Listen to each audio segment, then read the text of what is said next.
All right. We are back. We are back. We are back.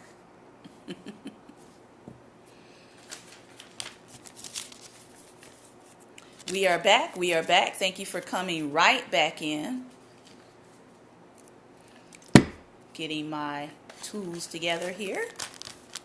My little demonstration tools. Put Mr. Feelingsville away. All right. Welcome to Daring Dialogues. I'm your host, Shantae Charles. If you're just logging in with us, put some hearts on the screen. This is part 2 of our dialogue for today. And we are on Wisdom Wednesday. And I want to give you some road trip tips. These are actually coming from the April 2017 issue of Essence. But as you can see, I've put my own little notes in here just to give you some more added information besides the basic things that Essence is giving you here. Very good list. And this is for road trips for anybody. Put some hearts on the screen if you are taking some road trips this summer. Taking some road trips this summer. I know there are some places I have not visited in years that I hope to get back to this summer. Definitely going to be out. Awesome Apostle. Definitely going to be out for my wedding anniversary, which is this summer. It's going to be 17 years. 17 years, Lord. 17 wonderful years of marriage that I'll be celebrating. So we're definitely going to be on the road some. And next month, we're also going to be on the road celebrating my parents in love. My parents in love. They're going to be celebrating their 50th wedding anniversary. So we are excited about that. And I hope to get through to the Tallahassee area. I said we have so many people that we want to see in the Tallahassee area that we might just have to pick a day and meet up at a restaurant and just give people a time and a place and say, please come by and let's break bread together. Let's see each other. Let's have a little reunion, so to speak. So hopefully we'll be able to do that as well. There's lots of Tallahassee, Florida people that I need to pick up and twirl around and hug, as I like to do. So, road trip. It says, grab your loved ones and buckle up for an exciting adventure this spring. We've got you covered on how to prep and where to go. How to prep and where to go. I will definitely have to see you at some point, Lady Vanessa and Lady Apostle. So, it says, you've talked about it. Now it's time to seize the moment, carpe diem, for an excursion on 4 wheels with your girls or your family, your partner, your church group. All of these tips can be helpful. Whether you desire to go cross country or drive for hours within your state, be refreshed with new scenery this spring. So these are 7 tips to a great getaway. A road trip is a way to have uninterrupted time with people you cherish. You get to learn people on road trips. You get to learn a lot about them if you make the effort to. I'll just say it that way. Especially if you're, having to go to a church convention and everybody gets on maybe a bus or even a car. I would prefer a car, but sometimes you do huge church trips, right? Where they rent out the bus or whatever, the travel tour buses, and everybody's on there. You get an opportunity to learn people in their natural environment. Sometimes you get to learn who snores, right? Sometimes you get to learn who takes a little too long in the restroom, while everybody else is waiting in line. All those kinds of little things you get to learn about people, right? So it's a time of uninterrupted time with people that you cherish. Well, we hope you cherish them if you're going to go on a road trip with them. The experience offers connection while exploring. So here are some tips for your next outing. And these tips are coming from Anita Thomas, an on-air host of Travel Bags with Anita. Okay, So that is the source of this information. She says, number one, plan your accommodations, food stops, and tours in advance. Now, let me put this caveat out here. If you are a Black American, this will be especially important for you in Trump's America, okay? The ACLU is already issuing travel tips for certain states because of all of the different things that are happening in our country. I know that the ACLU put out a report maybe a day or two ago, and it's on the Daring Dialogues page if you want to read it in detail. But it talks about the fact that if you travel to Texas, there's a possibility that they may stop you and violate your constitutional rights. So this is a very serious thing, and you don't want your travel or you don't want your trip to turn into a nightmare, okay?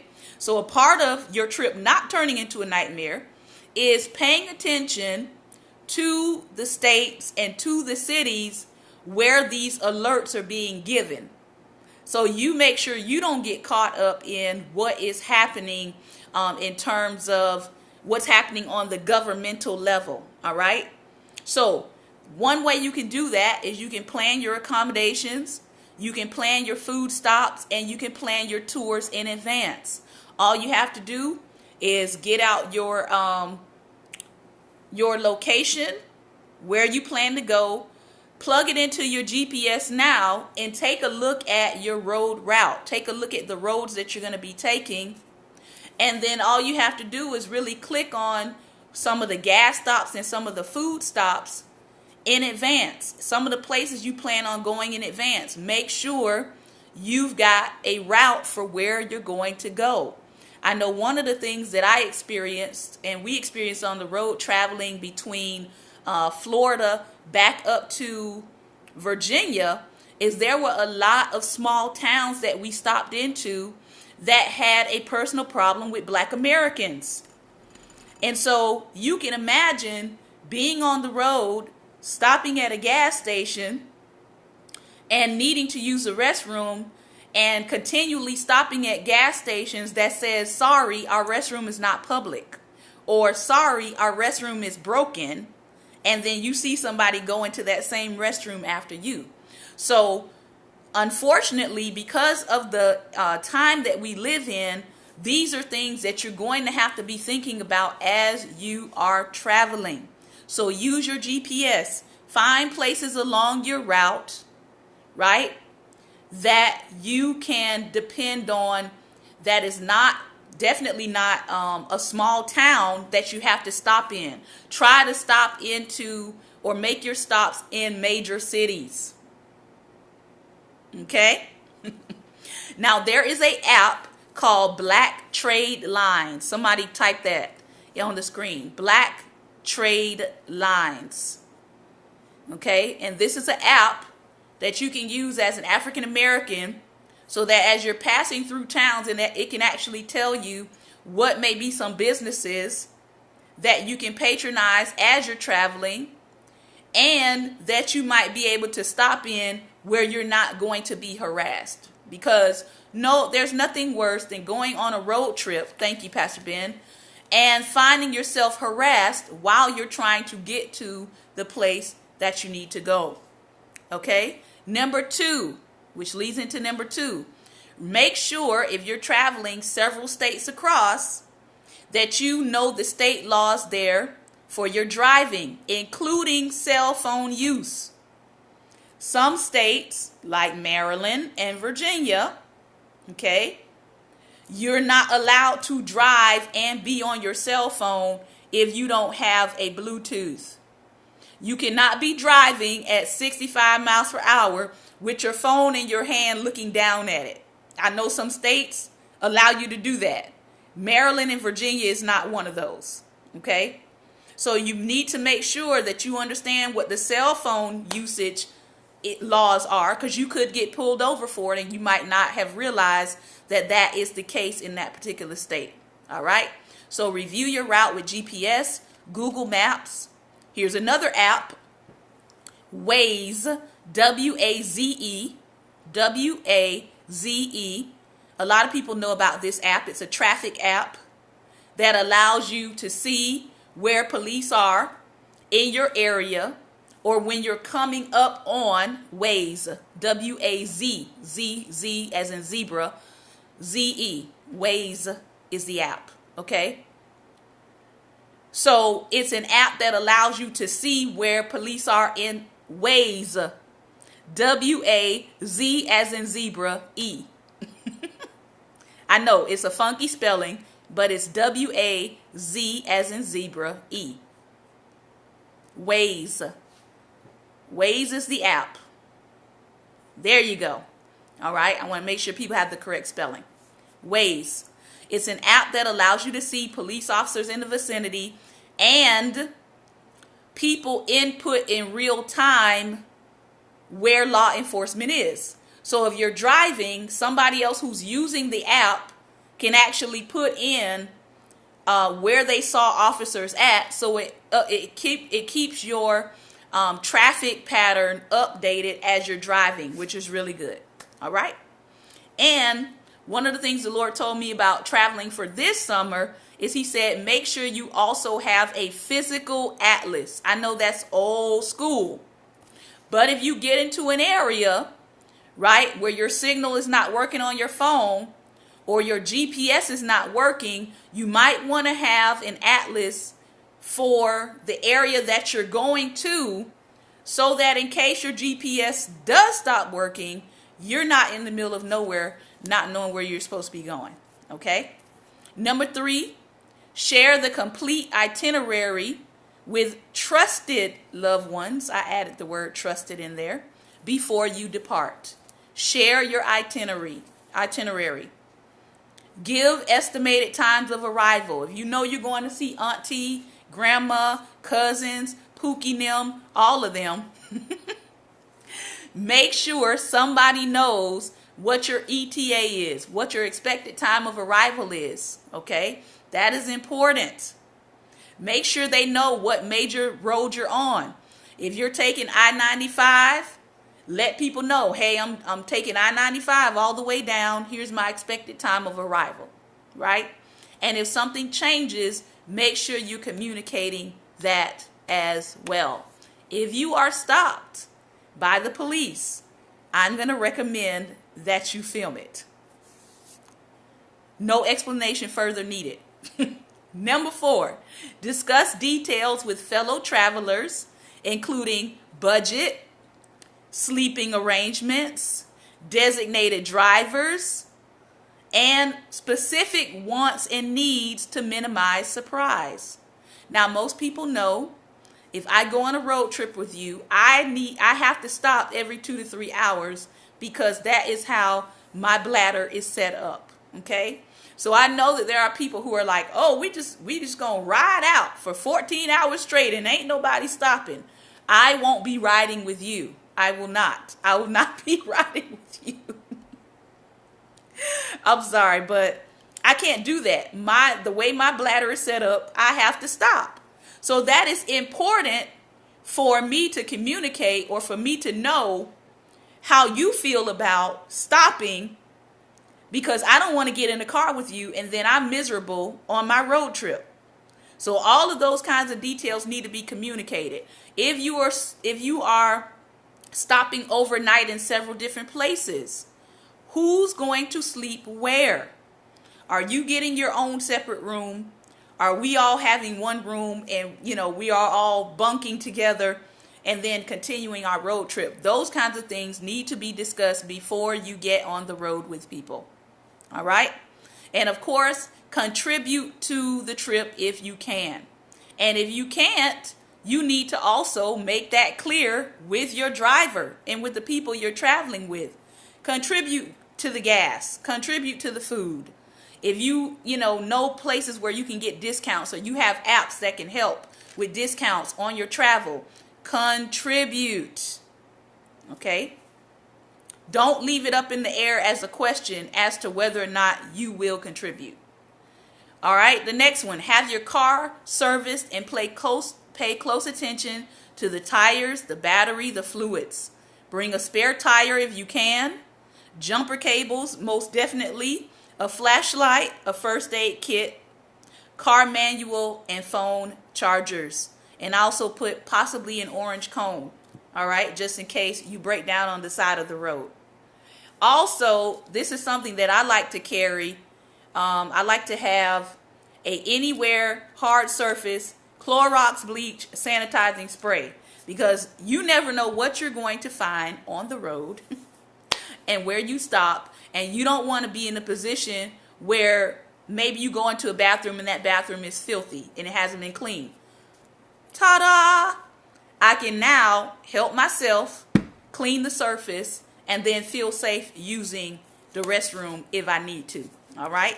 Or some people like to use or take a little pack of the Clorox wipes with them. Either way, you want to have something that is portable where you can sanitize surfaces as you need.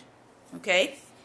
Moving on, pack sunglasses, earplugs, slippers, eye covers, a journal, camera, swimsuit, a shawl, a small blanket. It might get cold and you might not be used to the weather change where you're going. Comfortable sleepwear, and of course, travel clothes. And lastly, leave home your excessive luggage, natural and spiritual. Travel light, as they say.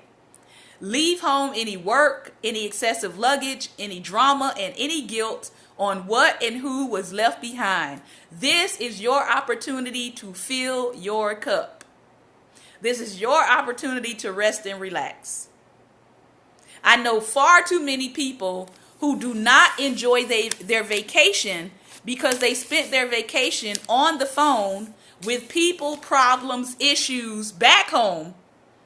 And so they don't actually get an opportunity to rest because they spent their time answering questions while they were gone. This is when you need to take control of your life and say, we will not be answering any questions until I get back.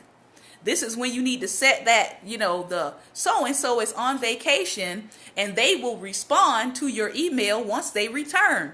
That automatic email, this is the time to set that. All right? If you all give me an opportunity, we're going to go over a little bit today because I want to make sure I get into Mean Girls All Grown Up. All right? So let me set my timer. And let's see. If you all give me 10 extra minutes, we'll be good to go. Put some hearts on the screen. If you say, Shantae, I can stick it out till 12:10. I can stick it out till 12:10. All right. So we're going to skip our 5 minutes with Jesus today. We'll come back to that tomorrow. And we're going to go into Mean Girls All Grown Up. Thank you, ladies and gentlemen. Now, remember last time we talked about surviving the slander sister and surviving the gossip girl. Surviving the slander sister and the gossip girl. Remember, with the gossip girl, the tips were, don't expect everyone to believe you when you attempt to correct a gossiper. Don't go after a gossiper in retaliation. Do overlook the insult. And do attempt to make amends with her. Because remember, sometimes she thinks she's telling the truth. But option 2, we also recognize that sometimes she knows she's lying. The other one was surviving the slander sister. And some of the tips for surviving the slander sister were, don't use slander as a weapon to get her back because you have your own soul to guard. Don't allow yourself to become offended. Do trust God to be true to his word and to deal with the slanderer. And do use this as an opportunity to practice humility. So that's where we left off on last week. So today we're going to look at the Quarantine Queen. Somebody type that up there. Quarantine Queen. Quarantine. The Quarantine Queen. And the Mean Compliment Giver. The Mean Compliment Giver. You're coming in just now. We are reading from Mean Girls All Grown Up, Surviving Catty and Conniving Women by Haley DeMarco. Surviving a Quarantine Queen. Thank you very much, Pastor Ben. All right. So let's see. The Quarantine Queen. Now, if you're a woman, I want you to put some hearts on the screen when you hear some truth today. Women don't have to say a word in order to get their meanness across.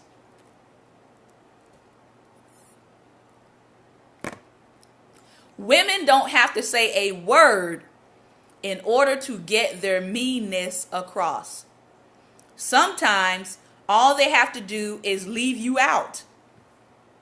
How many have been left out? I have. Out of group events, out of conversations, out of emails. Oftentimes, the easiest and most subtle weapon of mean is exclusion. It takes so little effort, and if she is ever confronted, it's very easy to explain away. Oh, how silly of me. I forgot to send you an invitation. No, you didn't. Oops, did I not copy you on that email that everybody else got except you? Pretending ignorance is all she needs to make you look overreactive and her look innocent. And I put a side note here. The saints are really good at this. The scripture says, lie not one to another. So pretending ignorance is a form of lying.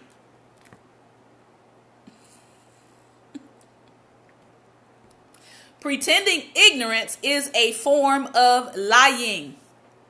Okay? Just in case you didn't know. If you're a Christian and you didn't know that, I'm telling you. Pretending ignorance is a form of lying. Generally, women like this don't want you to be around because when you are, they feel less. Maybe they feel less attractive, so they don't invite you because they feel like, again, you're competition.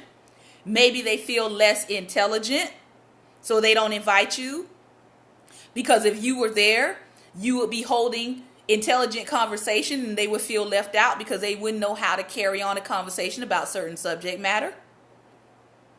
Maybe they feel less kind or less fun to be with. Whatever it may be, your presence leads them to decide that they are worse off. Notice I said to decide, because that is exactly what they do. Any woman who says she makes me feel bad is lying to herself. And no one can make you feel anything. Feelings can be controlled by you and no one else. The quarantine queen is desperately seeking a way to feel good about herself rather than depending upon God for her esteem. Her value is in this life. She is grasping at straws in an attempt to win by pleasing more people than you. Though mean on the outside, she may be tortured by her feelings of inadequacy on the inside. Let me say that again because that is very important. Though mean on the outside, she's mean on the outside, she might be tortured on the inside by her feelings of lack of worth. Okay? The thing to consider in this relationship is, what does God call us to do? We don't have to anguish over this because he made it very clear for us in his word.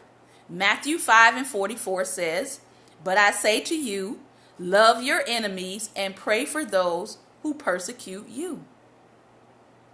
If you have a quarantine queen in your midst, think about this verse and what it means in this relationship. With this verse in mind, what might God be calling you to do? Sometimes the only answer to that question is to pray. And in this instance, that might be all you can do for the quarantine queen. Running around telling everyone what she did is not going to help you. It will only make you look petty. Somebody say Petty LaBelle.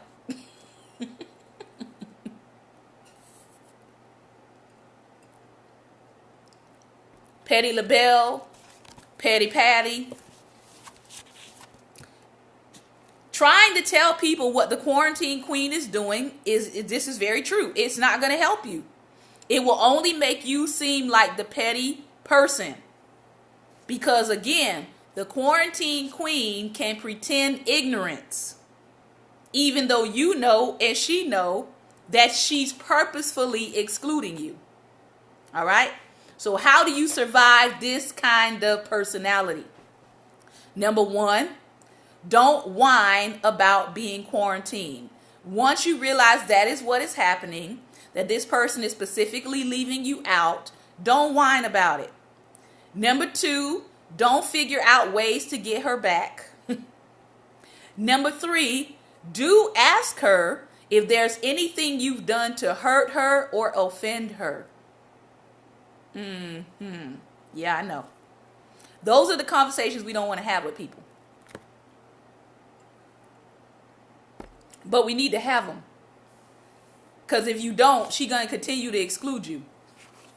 So you need to say, maybe we got off on the wrong start. Or maybe I did something that hurt you or offended you. Is there something that I did to hurt you or offend you? It's not my intention to do anything to hurt you, harm you, or offend you.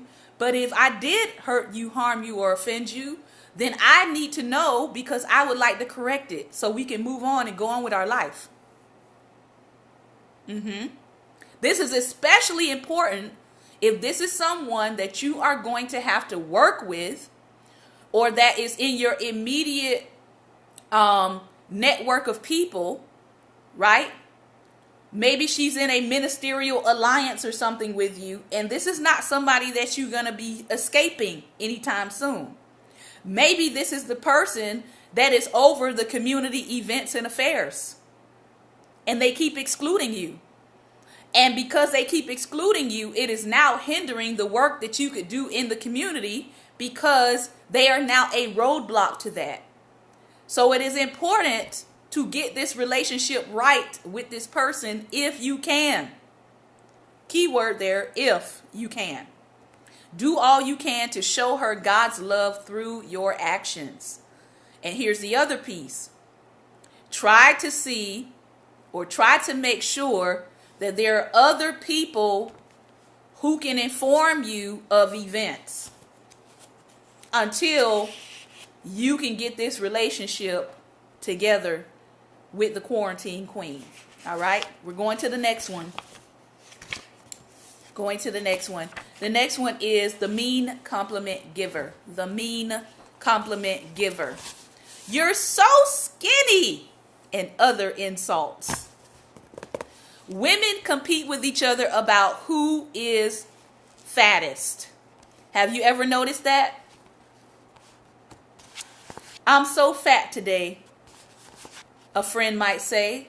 And to ease her mind, another friend might say, well, at least you aren't as fat as me. Or a woman says, I hate it because you're so skinny. And you say, oh no, I am completely bloated. In other words, you grasp at any point to make sure that you are either not as skinny as people say or not as fat as people say.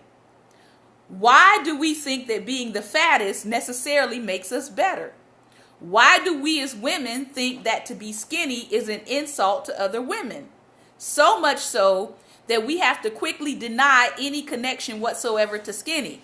But put some hearts on the screen, women, ladies, if you know it's not just about skinny.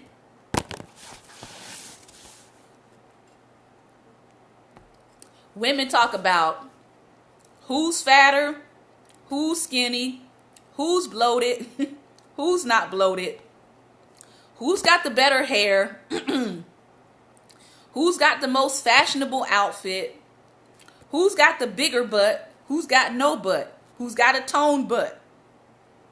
That's just a few, okay?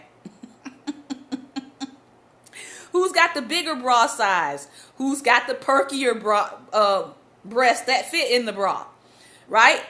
All these different kinds of conversations that women have.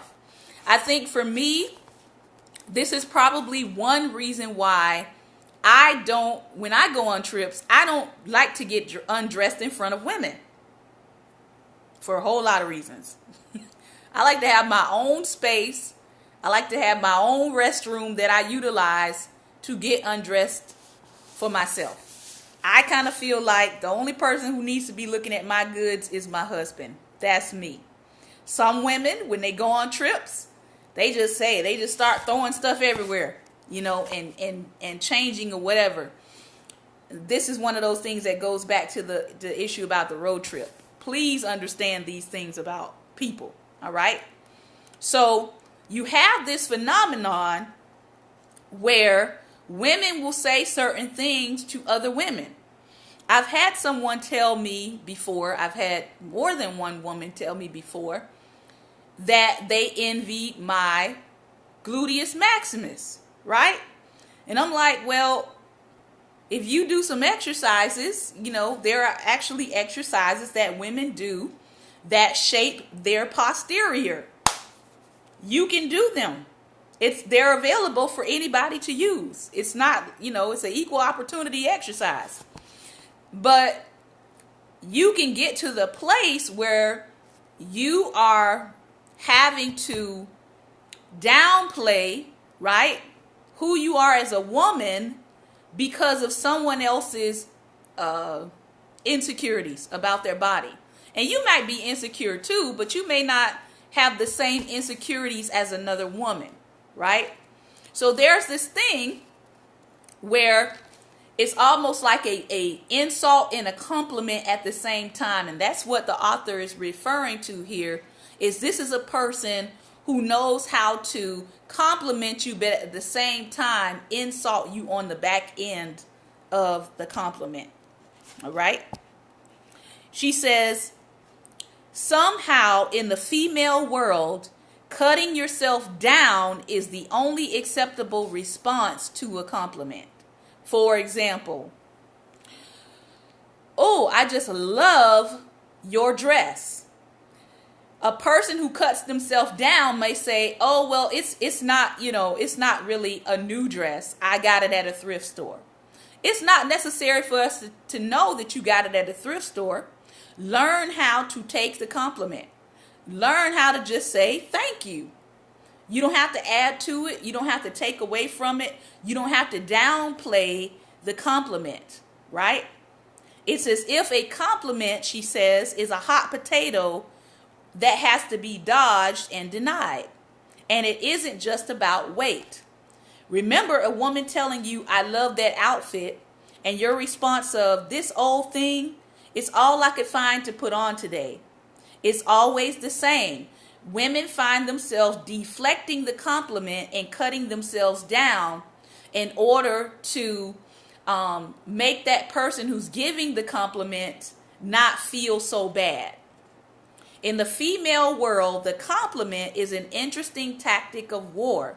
It serves as a precision cutting instrument in the hands of a conniving woman. Here's one that black women deal with, right? Somebody might say, you're pretty for a dark-skinned girl.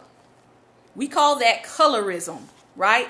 It's a compliment, but it's also a undercutting insult at the same time, because you're saying that black skin is not normally pretty. You're telling me I'm pretty, but then you add for a dark-skinned girl.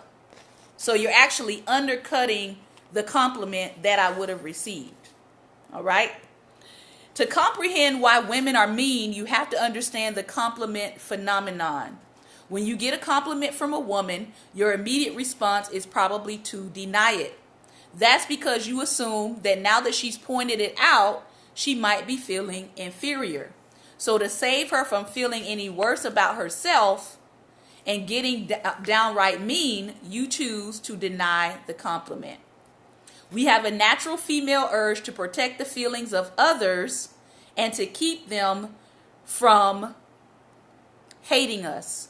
We are born to care for others and not to destroy them. So our natural response to a potential hurt feeling is to scramble to the rescue. All right? So, look at this.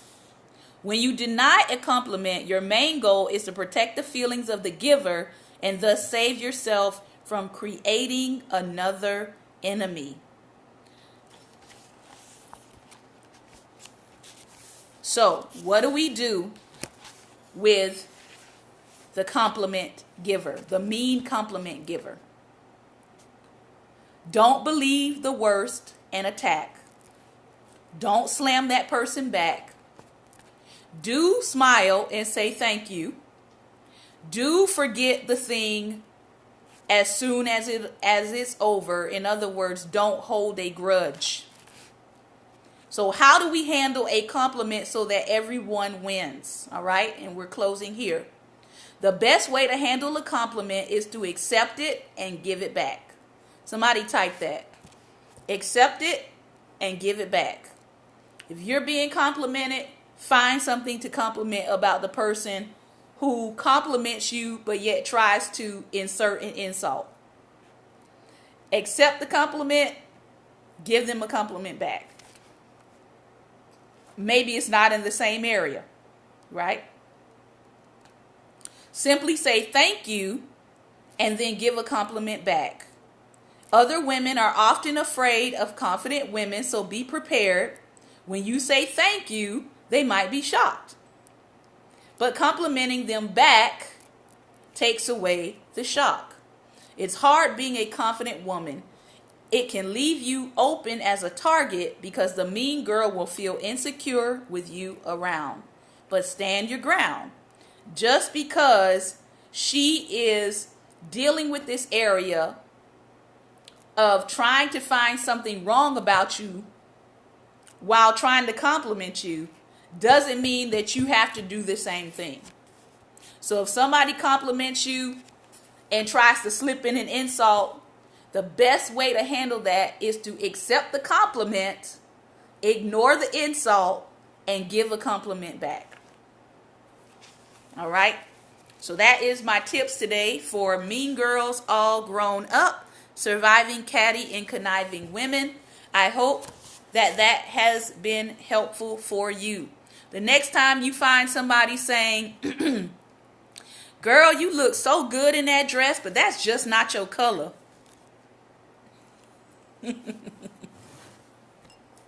You can say thank you so very much. And by the way, that style looks so good on you. Can you give me some style tips? Notice what I just did. I ignored the fact that she said that the color didn't look good on me, but I gave her a compliment about her hair. Again, accept the compliment, ignore the insult or ignore the underhanded slight, and give a compliment back. All right?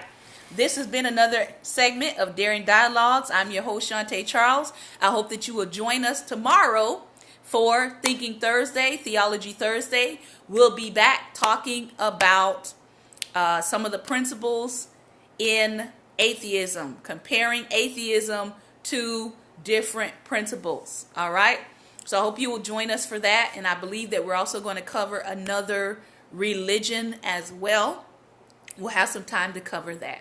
Thank you again so much for tuning in. Take care.